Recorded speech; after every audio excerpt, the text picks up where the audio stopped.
Hi, everyone. First of all, I'm sorry my voice is a bit messed up today. So I'm a little bit sick, so I'll try to still keep my pacing, but in case I stop for a second, please stay with me. And if I pass out, I need a volunteer to pick me up, and then we continue the talk. I'm a game designer. I work in video games, obviously, and I'm gonna show you 3 games that I've made over the course of the years. This one is one of the first ones I've made. It's called One and One Story. It's this. Some people here were with me when I made it, and it's basically a puzzle platformer. It's a 2D game where it's a game about a relationship between 2 persons, and depending on how the relationship changes, the game changes. So first, you control one character at a time. So first you control the boy, and then you press a button, and then you control the girl. But then as the game goes on, they start walking together, so you don't need to switch anymore. And then the mechanics change, and they change to express the story. So even in my first experiments, I was very interested in the role of story and the role of narrative in video games, and that's what we're here to mostly talk about today, right? Then I have this other game which has absolutely nothing to do with story, which is another puzzle platform. I guess there's a pattern there, and it's for Kinect. It was a really bad idea to make a game for Kinect. For those of you who don't know, it's a camera for the Xbox One, a Microsoft console, that can pick up your silhouette and your body structure. And we tried to make a puzzle game that relied on moving around, right? Which is something we don't normally do when we play video games. And then my last work is last day of June. It's a very story-driven game. It's a very sad game. It's kind of unfortunate. It's a game about grief. So it's a game about a car accident, actually. I'm going to show you a little trailer so you get a sense. Peggy 12.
So happy times. So the game was in collaboration with Steven Wilson, who's a prog rock musician from the UK. And it was really an exercise in how can we make something that's nice to play, but so you don't want to kill yourself while you're playing it, but it still talks about that really heavy subject, right? And how do we make this very much about its story, but still retain interactivity and use interactivity in the game as a central pillar. Peggy 12. No, not enough. So we often hear about walking simulators. I don't know how many of you have heard of the term, but video games, if we look at them 30 years ago, they're all about fun and they're all about challenge, and we'll get into that during this talk. But lately there's this new genre of video games where you don't really have to do much, or at least doesn't look like it. Like, it's not really difficult, and there's not really that much of a challenge first. And this is called Proteus. It's a really, really cool game where you just walk in a forest and stuff happens. That's it. Like, it's just a beautiful forest. The music is dynamic. There are some things to do, but there's really no objective. It's just about get lost in this forest. You can finish the game, but that's really besides the point. The point is, it's kind of like an experiential thing where you walk around, and well, this is kind of an extreme, but there are other walking simulators such as Firewatch or Gone Home, and these walking simulators are games that not only are niche and artistic and weird, but they're also a commercial success. Firewatch sold around 2 million copies, if I'm not mistaken. I think it's 1.5 on Steam. So considering consoles, it's a lot. And Gone Home is also around 2 million copies. So this is a commercial success. We can't ignore this. So why is it so? So there's 3 points of views that I think are interesting to look at here. One is the designer point of view. How do we make this game? And why are these games good? What makes them work? Because there are bad walking simulators and there are good walking simulators. Another one is the gamer perspective. I'm a video gamer, and in these games I do nothing. So, or at least there is no gameplay, there is no interactivity, and that's usually what you hear on the forums. So. I really like this old man. So anyway, that's a weird sentence. Anyway, and then there's the point of view of the business person. So why do they sell, and then why are they so appealing? And to look at these questions and at these point of views, let's go back in time and let's talk about gameplay, right? What is gameplay and what makes games interesting and what makes games fun? Well, traditionally, a game was built. Well, we have a computer or a console, whatever. That part is it's pretty obvious. And then we have what's called a mechanic, right? There are rules. There are rules that govern this game. Like you build the systems of okay, Mario can move and Mario can jump. It's a bit more complicated, right? You probably all are mostly programmers, so you know you need to program collisions, and you need to program physics and acceleration. But let's look at it from a designer mindset. I don't care about what you guys have to do. It's more about Mario has to move, Mario has to jump, right? And then if Mario hits an enemy, Mario dies, and if Mario jumps on an enemy, the enemy dies, right? These are not the only mechanics of Super Mario, but let's pretend that they are. You still have something interesting. You still have something that's running every frame on the computer, and it's running these rules, and it generates a system of rules, and it generates an experience, but it's still missing something. It's missing a player, right? So the system is outputting to the player, hey, these are the rules, and there's graphics, and the graphics show you how the rules work. And the player has input. It's limited input, and that's a very important part. And it can talk back to the game and say, hey, move right, move left, jump. And it's this exchange, that's gameplay, right? That's like, we enjoy this aspect of, I have a limited way to interact with this world, a limited way to change it, and the fact that it's difficult to do so is what makes it fun. If I decide to walk over there, like this is not really fun. For some people might find it fun, that's weird. But if I decide to walk on one leg, I'm not gonna do it today, but if maybe yes. If I decide to jump on one leg, it suddenly gets a lot more fun, right? Why? Because it's a challenge that I decide to take on. I'm like, nobody's forcing me to, otherwise it's not a game. And I'm like, the challenge is interesting. Why do we find challenge interesting? This is a bit of a secondary topic, but it's because it gives us meaning. It's like, if I have to do something that's hard, it means I have to improve, and it means that I have to work on myself, and I can see that I'm improving when I win. So games really are about feeling like we have something to do in our lives. Like they are work, but they are play, because they're work that we decide to do, right? And there's a very important concept, which is player agency, which I would define as how much can I change in the game, right? So it's like, if I see how many rules there are and all of the output that the game sends to me, and I have a certain amount of input, how much I can change in the game defines how big my player agency is, right? Like I can change a lot, I can change a little. And there's really important parts of the system that are variables, right? Like the health of Mario, the enemies, where Mario is. And what we do in games, we just change these variables and we see what happens, right? And we try to reach a goal. And we're trying to change all of these variables in this game to get someplace. Like, okay, RTS, resources, unit, Call of Duty, health of the player, where are the enemies, where am I, what gun do I have, adventure games, what inventory objects do I have, what areas have I unlocked, or even Sudoku, is the cell empty or full? So ultimately games are about, I mean, again, I think you're probably all mostly programmers. They're all about variables and rules and trying to get variables from one state to another state. So I guess playing a traditional video game is about changing the variables of its system through limited input, and we find enjoyment in the challenge of changing something that is external to us and reacts to this input. All clear so far? I'm gonna take this as a yes, nice.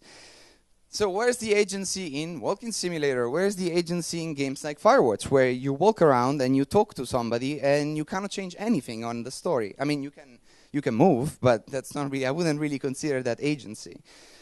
So let's look at some working simulators that are famous and that were commercially successful and see what are the variables. This is called the arrestor. In the arrestor, you walk on an island and somebody reads a story to you while you look at these beautiful places. There's no variable. I mean, there's movement, right? You could say that, but it's not really that important. We consider movement for granted, so let's ignore it. The Walking Dead, the Telltale games, I guess you could say that you have choices, but they're not really meaningful in the game. Like, they don't really change anything. So there's really isn't much to change in The Walking Dead. There are some puzzles, but we can ignore them for now. Gone Home. In Gone Home, you go back to the house where you lived. It's the 90s. You just went to a trip through Europe. You go back to America.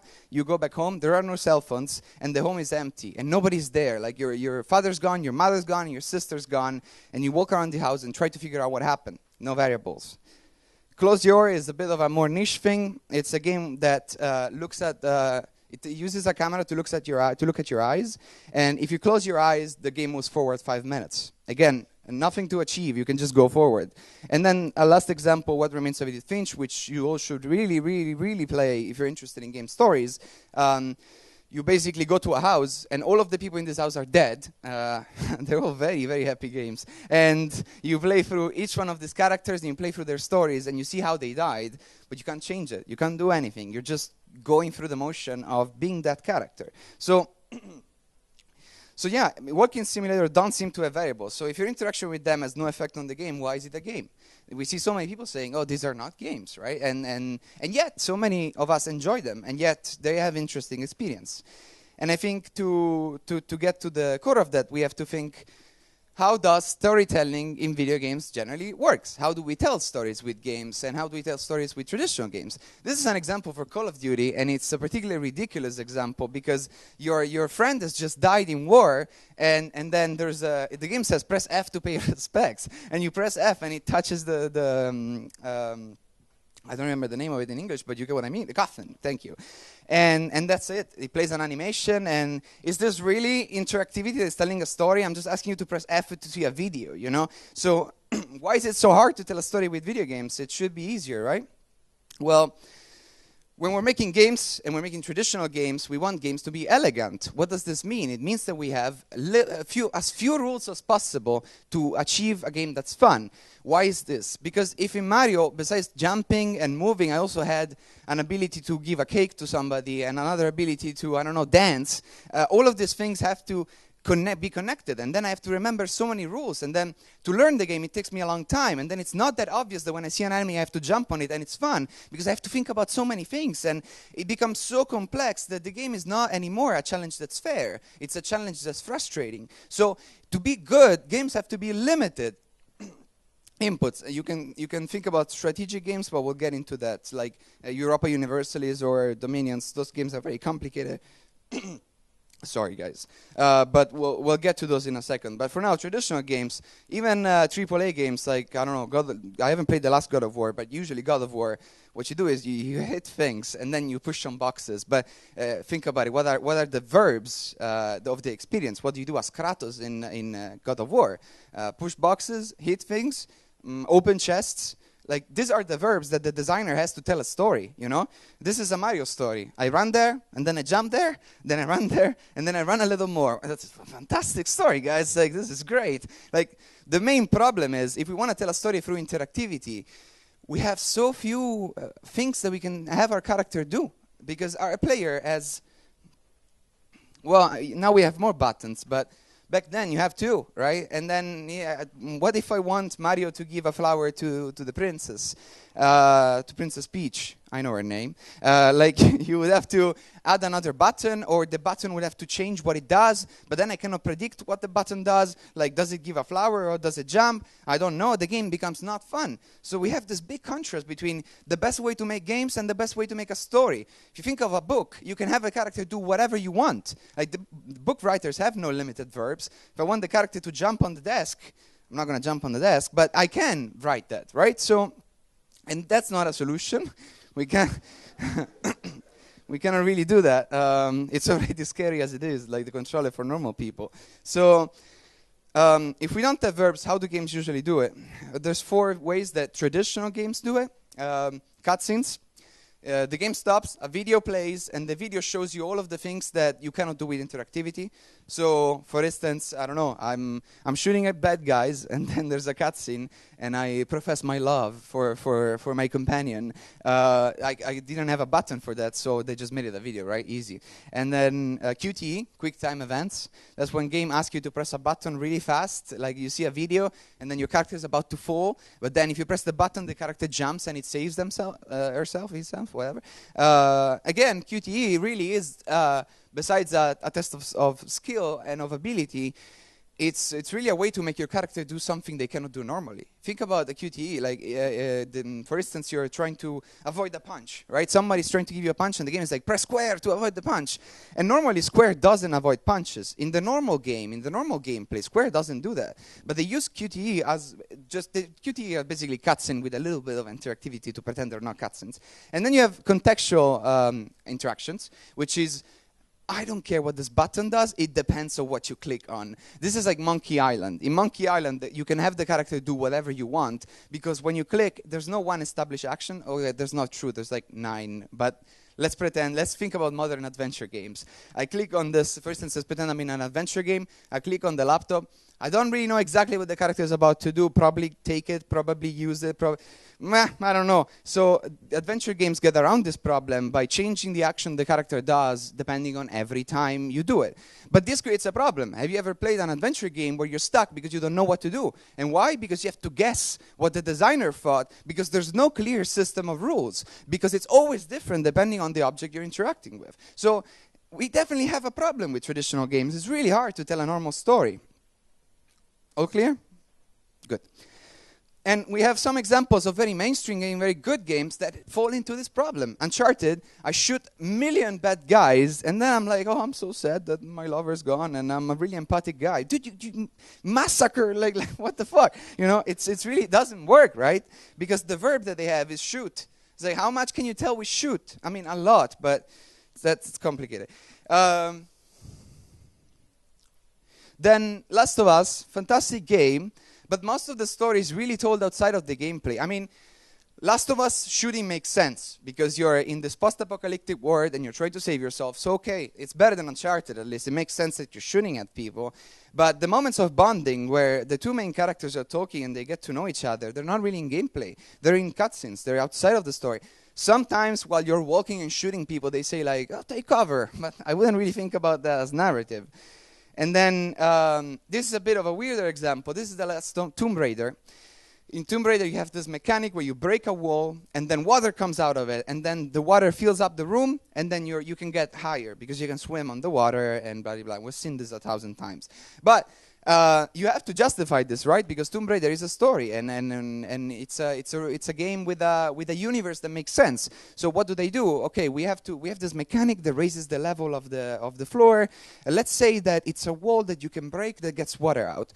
Makes sense. But when you encounter this wall 30 times, you're like, they're really bad at building walls in these temples because they all look the same. That's very weird, right?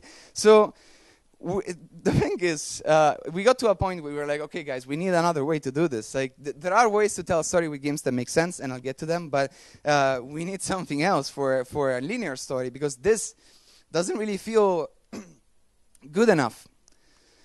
And here comes the walking simulator. Well, now not all of the games that I'm talking about today are necessarily walking simulators, but they all belong to this new way of thinking.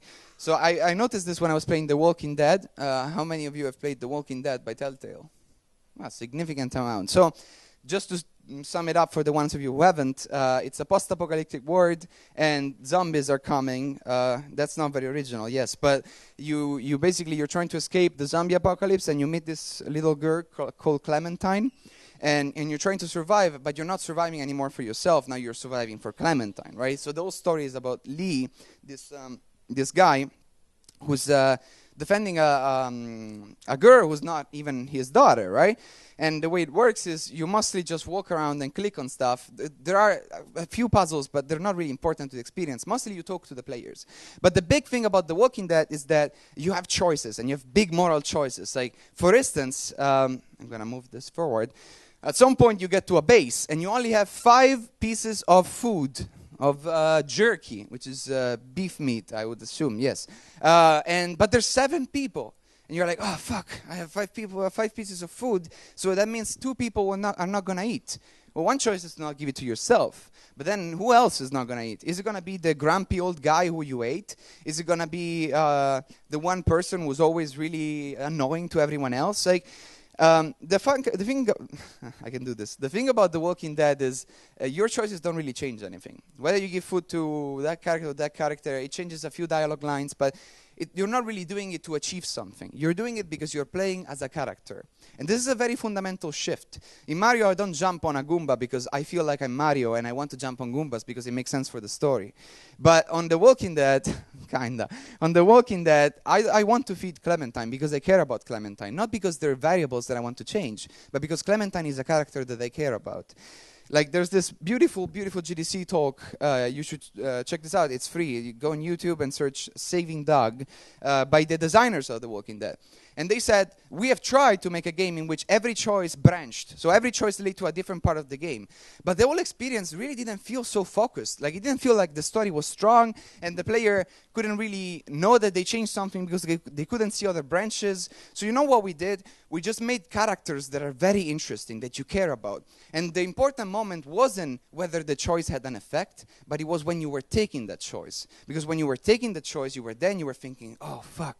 You know, it puts you into the mindset of having to think about that. So really, the core thing about these games isn't what happens when I do something, but it's I'm putting you in the moment where you have to do it, if that makes sense. Like, it's all about thinking, oh, God damn it, do I want to feed this character or this character? It doesn't really matter what happens next. It's just about the fact that there's story context that give meaning to your interaction besides the variables of the system, like in traditional games.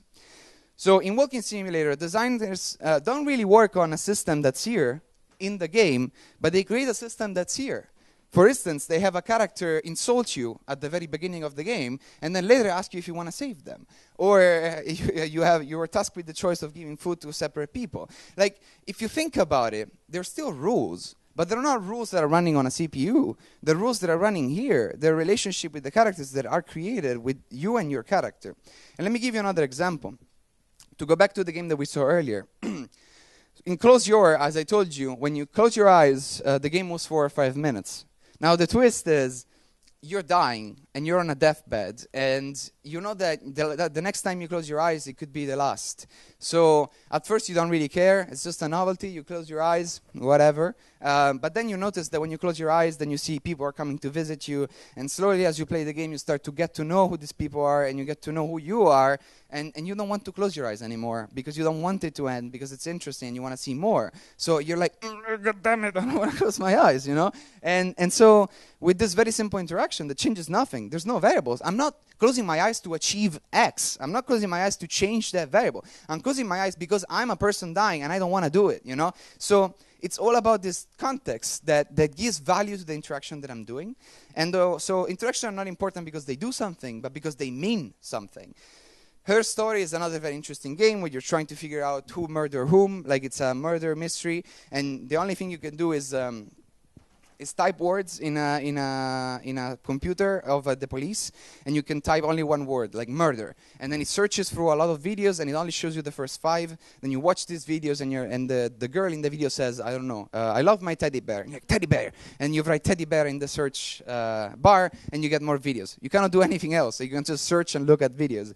But the game is really played in here because you're really putting together all of these variables, and you're like, okay, who did it? Was it that person? But they said teddy bear, and that one. But you're not really. The challenge isn't here. It's here again. It's systems of narrative. It's beats that connect to each other. And I think the key word here is the game is not changing because of your action. You are. So every time you do something, you think about something in a different way. Maybe some of you have played Heavy Rain. In Heavy Rain, you play as a father who's trying to save his son.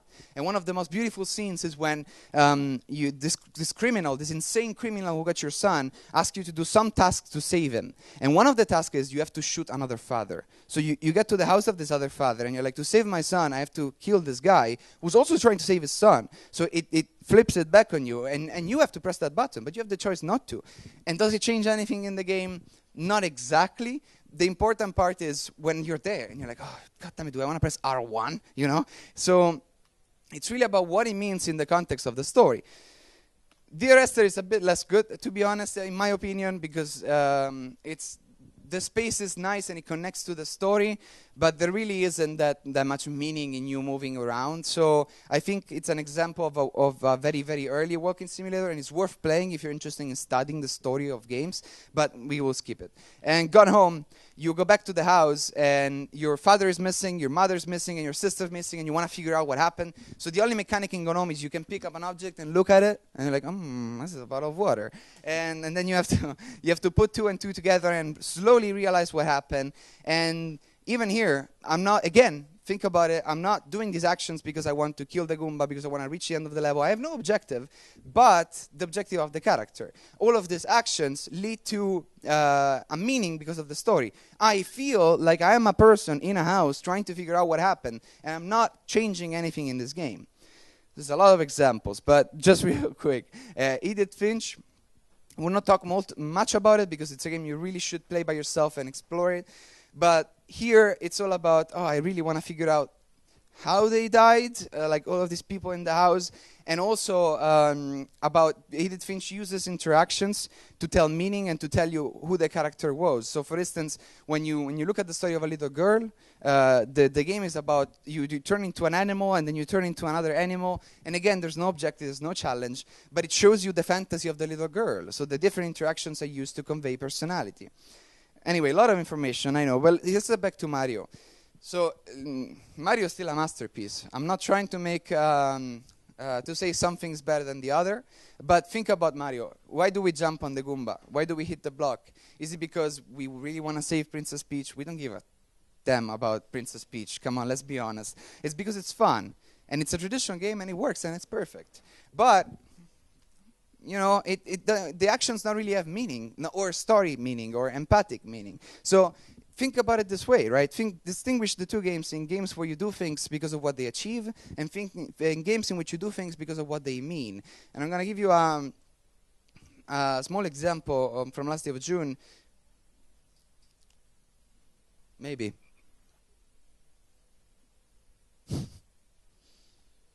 La direzione artistica di questo gioco mi entusiasma. Mi hai preso un fiore, portaglielo. Il gioco ci concede di, come dire, valicare i confini, quelli che potrebbero sembrare dei confini, come dire, delimitati da possibili muri invisibili, che in effetti finora non ci sono.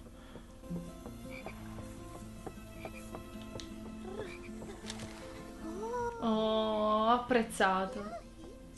This is a very simple, very flawed example, but you don't need to give her a flower. There's nothing in the game that asks you to give her a flower, and although it does change some tiny things, you're not doing it because you're trying to obtain something or because you're trying to change variables in a system. You're doing it because she's your lover and you want to give her a flower. So, right, you can see this change of shift in the way games play. To close it off, I quickly want to go back to traditional games and say, okay, are you saying that it's bad to tell a story with a normal game? No. There's 3 things you can do, well, more, but 3 main things you can do with normal games that are really, really cool.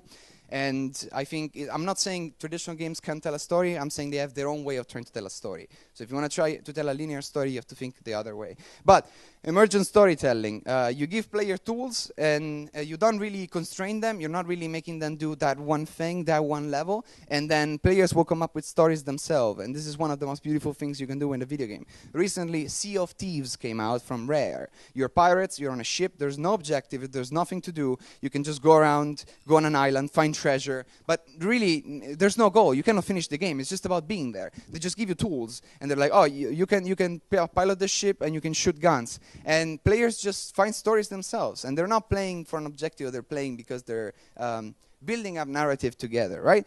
Systemic representation, it's a bit harder to understand, but it's basically when you're building games, you're creating rules, and these rules have create a relationship between the elements of the game, and you can use this relationship as a metaphor for something else.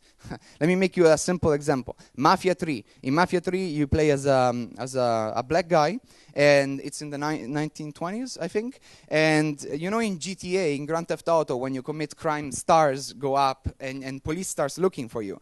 In Mafia 3, if you commit crime in a rich white neighborhood, the stars go up really fast. If you commit crime in a black neighborhood, nobody gives a shit, the stars don't go up. So this is using a system of rules. This is using mechanics to tell meaning and to tell story. And it's something you can only do with games, and it's incredible. And then, obviously, games can create 3D environments. I'm done, no worries.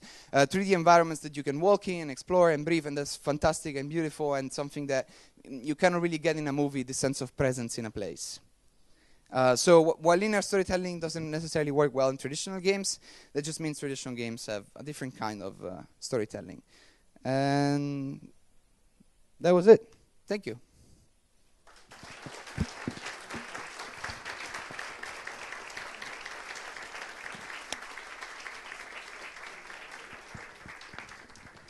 It's good I didn't pass out. So we have a few minutes for some questions, right? If you guys have any.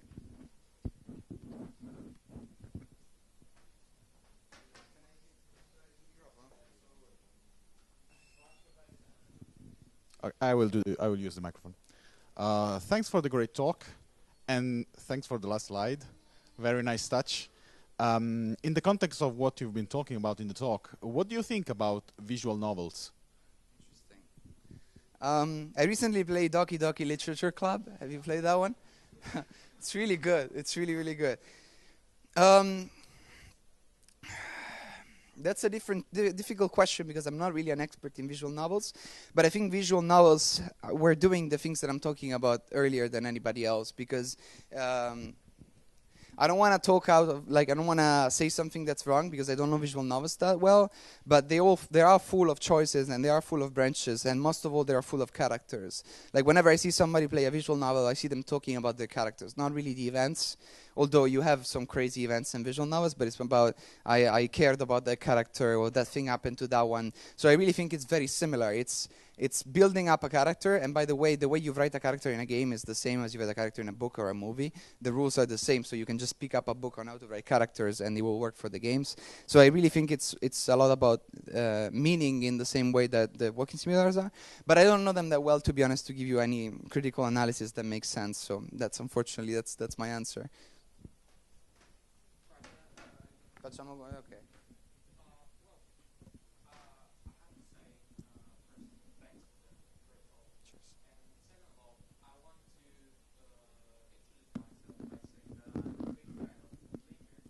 Right.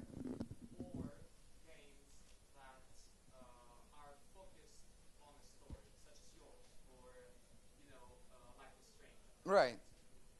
It's a great game.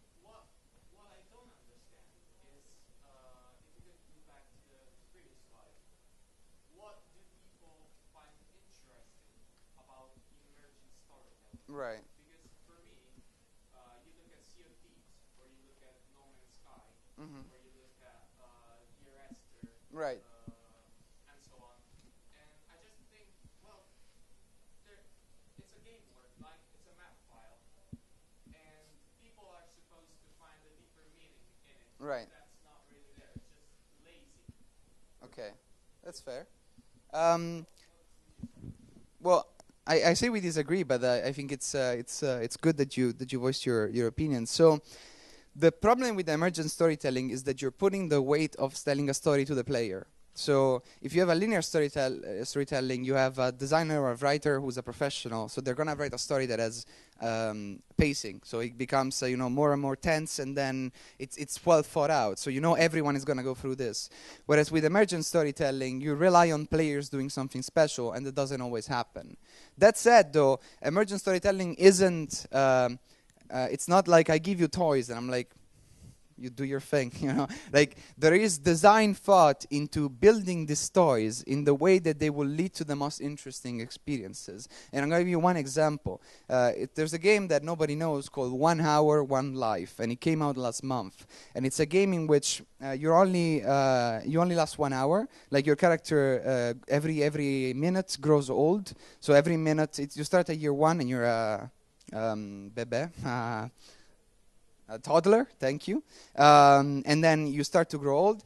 And when you're a toddler, you cannot do anything. Like, you cannot pick things up. You cannot feed yourself. And you can only talk. You can only write one letter. And it's multiplayer. And so building the rules this way means that when you start the game, you cannot do anything and you rely on other players. So other players must help you. So by just building these very, very, very simple rules, the game is all about communities and people helping each other. And when you play the game, what's special about emergent storytelling is that what happens to you is unique. It's yours and yours alone. And there's value in rarity. Like, there's value in something that, it only happened to you. Think about something happening with your friends or your parents. And, the reason it's cool, it's not because, I went with my father to the mountains and we saw that majestic bird. That's a weird example. It's not about the event. It's about the fact that I shared it with my father. And so emergent storytelling works when it's personal and when it's like, this only happened to me. And it's about what I did. And when it works, it's wonderful. But I agree that it can also be... it can also be a danger because if players don't do anything interesting, then it's not interesting. But I don't think it's lazy because there's a lot of design in designing rules to generate stories. I don't know if that was clear. Right, but then again, the game you mentioned, Yeah. or Journey, for example, Right. those are games that are designed to build a bond between players Sure. by interaction. Like when you said Sea of Thieves, for Yeah. example, that's just, to me, we throw a game word and Sure. we throw a bunch of players in it, Right. and they can do either raiding and whatnot. That's just an MMO. Yeah. That's pretending not to be one. Well, I would say there's several elements. One is the social element. Whatever you do with your friends, even if it's picking up a stick and throwing it, can be meaningful because you're doing it with other people. But besides that, even Sea of Thieves is thought out. It's not random. Like in Sea of Thieves, if I'm driving the boat, I know it's not called driving, but if I'm sailing, if I'm using the thingy, I cannot see in front of me, so I need someone else on the top to tell me what I'm seeing, and therefore it establishes that I need you, and it establishes communication, and so people start relying on each other. That builds trust builds friendship, and that builds experiences. It's not that simple. Like, I respect your opinion, and I do think there's a lot of games that are kind of randomly put out, like, just here's some tools, but the overall practice can be done very well, and when it's done well, it generates unique experiences that are personal and that are based on trust, or at least that's just my opinion. Thank you.